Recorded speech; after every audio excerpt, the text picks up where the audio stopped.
Hello ইয়াস, আসসালামু আলাইকুম। আমি একটু মজার রেসিপি নিয়ে হাজির হলাম। আজকে আমার রেসিপিটির নাম হচ্ছে নানুটিকা মাছের দুরুস। তো প্রথমে আমি এখানে একটা মাছ পরিষ্কার করে নিয়ে এর উপরে লবণ দিয়ে দিলাম। আর এই দুরুসটা মূলত বিয়ে বাড়িতে দিয়ে থাকে। তো এখানে আমি 1 চা চামচ আদা রসুন বাটা দিলাম। আর বাবুর্চিরা তখন কিন্তু রুই মাছ নিয়ে থাকেন, তো আমি এখানে তেলাপিয়া মাছটাই নিয়েছি। তো 1 চা চামচ হলুদের গুঁড়া, সামান্য পরিমাণ মরিচের গুঁড়া, সামান্য পরিমাণ ধনিয়ার গুঁড়া দিচ্ছি, দেখতে পাচ্ছেন। সামান্য পরিমাণ টমেটো সস দেব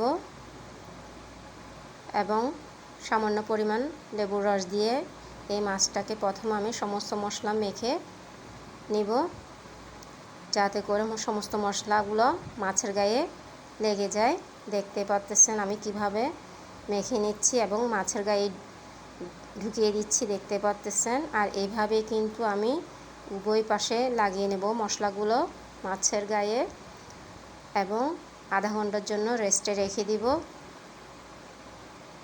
তো যেহেতু ঘরের জন্য তৈরি করতেছি, ভাবলাম আপনাদের সাথে শেয়ার করি। তো প্রথমে আমি একটি প্যানে তেল গরম করে নিয়ে পেঁয়াজ কুচিগুলোকে বেরেস্তা করে নিব। দেখতে পাচ্ছেন আমি বেরেস্তা করে নিচ্ছি। আমার বেরেস্তাগুলো হয়ে গেছে, আমি এখন বেরেস্তাগুলো উঠিয়ে নিচ্ছি। এর মাঝে আমি মাছটা ভেজে নিব, দেখতে পাচ্ছেন। আর এই মাছের দুরুসটা কিন্তু খেতে খুবই ভালো লাগে। আমি আর একটু সামান্য পরিমাণ তেল দিলাম, পেঁয়াজ কুচি দিচ্ছি, দেখতে পাচ্ছেন। টমেটো কুচি দিচ্ছি, কাঁচামরিচ দিলাম, স্বাদ মতো লবণ দিচ্ছি, টমেটো সস দিচ্ছি সামান্য পরিমাণ, পানি দিচ্ছি কষানোর জন্য।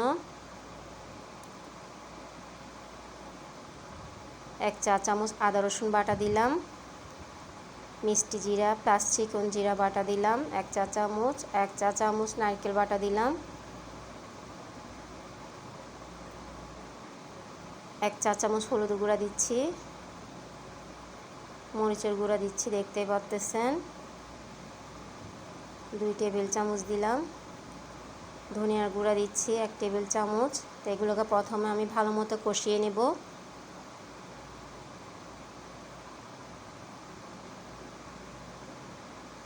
আমি শাহি মশলাটা একটু অ্যাড করলাম, এখানে সুন্দর একটা ফ্লেভার আসবে। গোলাপ জল দিচ্ছি সামান্য পরিমাণ এবং সামান্য পরিমাণ কেওড়া জল দিলাম। মাছটাকে দিয়ে দিচ্ছি, কিশমিশ দিচ্ছি। আর এই মাছের দুরুসটা কিন্তু সাদা ভাত কিংবা পোলাওর সাথে খেতে খুবই ভালো লাগে। তো দেখতে পাচ্ছেন মাশাআল্লাহ তৈরি হয়ে গেল আমার বড় তেলাপিয়া মাছের দুরুস। আশা করি আপনাদের সবার ভালো লাগবে। শুধু দেখতে পাচ্ছেন আমি সামান্য পরিমাণ লেবুর রস দিচ্ছি। আর শুধুমাত্র যে রুই মাছ দিয়ে মাছের দুরুস করা যাবে এমন কোনো কথা না, এরকম তেলাপিয়া মাছ দিয়েও কিন্তু করা যায়। মাছের দুরুসটা খেতে খুবই ভালো লাগে, স্বাদ কিন্তু একই আসবে, কোনো ভিন্ন আসবে না। আশা করি আপনাদের সবার ভালো লাগবে।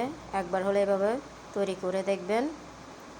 আমার চ্যানেলটিকে লাইক শেয়ার এবং সাবস্ক্রাইব করে দিবেন। দেখতে পাচ্ছেন মাঝে মধ্যে কিন্তু এরকম মাছের দুরুস করলেও কিন্তু খেতে ভালো লাগে। ছোট বড় সবাই পছন্দ করে থাকে। অবশ্যই এভাবে একবার তৈরি করে নেবেন। আর কার কেমন লেগেছে অবশ্যই কমেন্টস করে জানাবেন। তো মাশাআল্লাহ দেখতে পাচ্ছেন কতটা লোভনীয় দেখাচ্ছে। খুবই মজাদার একটি খাবার। আশা করি আপনাদের সবার ভালো লাগবে। তো দেখার জন্য সবাইকে ধন্যবাদ।